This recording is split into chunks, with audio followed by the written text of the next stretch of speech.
L'idée d'établir une station spatiale en orbite autour de la Terre n'est pas nouvelle. Dans les années 1920, le Russe Konstantin Tsiolkovsky, père incontesté de l'astronautique, imagine une station où des hommes pourraient vivre. En 1971, les Russes placent la première station spatiale en orbite, Salyut 1. Les Américains répondent 2 ans plus tard avec Skylab. Puis, en pleine guerre froide, en 1975, Russes et Américains prouvent qu'une coopération est possible avec la mission Apollo-Soyouz.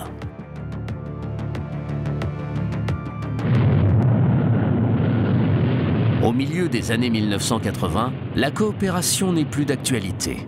Les Américains ont leur navette spatiale et les Russes dominent l'espace avec la station Mir.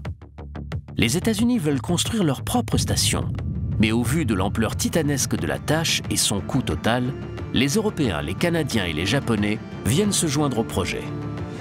Après la chute du bloc soviétique, les Russes sont invités à rejoindre l'aventure. Le résultat sera l'ISS. Chaque pays impliqué promet de partager ses connaissances et de fabriquer une partie de la station. Le processus de construction est simple. 15 modules seront construits sur Terre et assemblés dans l'espace. En fait, l'ISS est le plus grand jeu de construction jamais fabriqué. Les constructeurs de l'espace entrent en scène en 1998, lorsque le premier module américain est arrimé au premier module russe.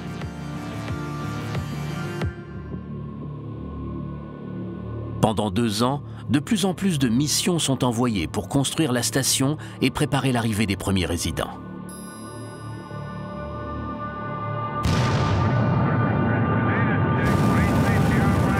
La construction de l'ISS a demandé 115 lancements pour acheminer les modules et les équipes dans l'espace.